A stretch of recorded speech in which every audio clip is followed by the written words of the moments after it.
دنیا کا واحد حکمران تھا، اس وقت دوسرا کوئی حکمران ہی نہیں تھا، اکیلے حکمران سے جا کر ٹکرائے، کوئی ساتھ فوج نہیں تھی، کوئی ساتھ ان کے طاقت بظاہر دنیا داری کی کوئی نہیں تھی، پر حضرت ابراہیم جا کے ٹکرائے اور میرے رسول پاک صلی اللہ علیہ وسلم نے سند بیان کی، فرمایا افضل الجہاد کلیمت الحق عند سلطان الجابر، فرمایا سب سے افضل جہاد یہ ہے کہ تو ظالم بادشاہ کے سامنے کھڑے ہو کے حق بات بیان کر، سب سے بڑا جہاد ہے، سب سے افضل الجہاد کلیمت الحق عند سلطان الجابر، سب سے بڑا جہاد۔ حضرت ابراہیم کھڑے ہو گئے، سپر پاور سے ٹکرائے۔ یہاں ہم لوگ حکمتوں کا شکار ہیں، کہیں گے کریں گے سوچیں گے، اور مولوی صاحب کو ویسے کہتے ہیں آپ پرہیز کریں سیاسی باتوں سے۔ بھئی اللہ کے ہر نبی نے جا کے وقت کے ظالم حکمران کو لتاڑا ہے، للکارا ہے، یہ تو مشن انبیاء ہے۔ حضرت سیدنا ابراہیم علیہ السلام نے اس کو جا کے کہا کہ تو جھوٹ بولتا ہے، تو جھوٹا ہے، تو خدائی کا دعویٰ کرتا ہے، تو بہت بڑا ظالم ہے۔ قرآن مجید نے اس ساری بات کو بیان فرمایا۔ حضرت ابراہیم علیہ السلام سے کہنے لگا میں رب ہوں، تو آپ نے فرمایا میرا رب تو وہ ہے جو زندہ کرتا اور مارتا ہے۔ پھر آپ حق بات بیان کریں گے تو اللہ مارے گا کہ بندہ مارے گا؟ بھی نہیں ہوتا،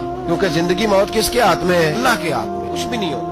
انسان صحیح سمت کا تعین کرے اور صحیح چلے۔ حضرت علی شیر خدا سے کسی نے کہا تھا کہ آپ کے بڑی دشمنی ہے، کوئی محافظ رکھ لیں۔ آپ فرمانے لگے موت خود بہت بڑی محافظ ہے، وقت سے پہلے آتی ہی نہیں۔ ابراہیم ٹکرائے اور آپ کا انداز کیا ہے؟ جا کے کہا کہ تو نہیں، خدا وہ ہے جو زندہ کرتا، اور اس نے ایک بیوقوفوں جیسی دلیل دی۔ ایک آدمی کو کل پھانسی دینی تھی تو اس کو بلایا، کہنے لگا تجھے کب پھانسی ہے؟ اس نے کہا کل۔ کہنے لگا جا تجھے آزاد کیا، زندگی دی، اس کو چھٹی دے دی۔ ایک عام آدمی بیچارہ بیٹھا تھا، اس کو پکڑ کے نہ لگا اس کی گردن اڑا دو، لگا دیکھ لو بھی زندہ کرتا اور مارتا ہوں، وہ جو کل مرنے والا تھا میں نے زندہ کر دیا، اور جس کو پتہ ہی نہیں تھا کہ میں نے مرنا ہے اسے پکڑ کے میں نے مار دیا۔ بیوقوفوں جیسی دلیل ہے۔ حضرت سیدنا ابراہیم علیہ السلام چاہتے تو اسی وقت دلیل توڑ دیتے کہ تو کیا بیوقوفوں جیسی بات کر، اگر تو زندگی دیتا ہے تو مرے ہوئے میں جان ڈال کے دے جس کو تو نے مارا۔ لیکن حضرت ابراہیم نے دیکھا کہ بیوقوف ہے، بیوقوفوں سے بحث نہیں ہوتی، دلیل بدل لی جاتی ہے، ان کی عقل کے مطابق بات کی جاتی ہے۔ حضرت ابراہیم فرمانے لگے میرا رب وہ ہے جو سورج مشرق سے نکالتا ہے اور مغرب میں غروب کرتا ہے، تو اگر رب ہے تو مغرب سے نکال کے مشرق میں غروب کر۔ فبہت الذی کفر، پھر لاجواب ہو، اس کے پاس اس چیز کا کوئی جواب نہیں تھا۔ علامہ اسماعیل حقی نے خوبصورت فقرہ لکھا ہے، خوبصورت جان ڈال دی۔ حضرت سیدنا علامہ اسماعیل حقی رحمۃ اللہ علیہ فرمانے لگے چونکہ نمرود بیوقوفوں جیسی باتیں کر رہا تھا، اگر وہ یہ کہہ دیتا نا کہ میں سورج کو نکالتا ہوں مشرق سے، میں غروب کرتا ہوں معاذ اللہ مغرب میں، میں نکالتا ہوں، تو آپ اپنے رب سے کہیے کہ وہ مغرب سے نکال کے مشرق میں غروب کرے۔ علامہ اسماعیل حقی فرماتے ہیں رب کریم کی آواز قدرت تھی، مالک حضرت ابراہیم علیہ السلام کے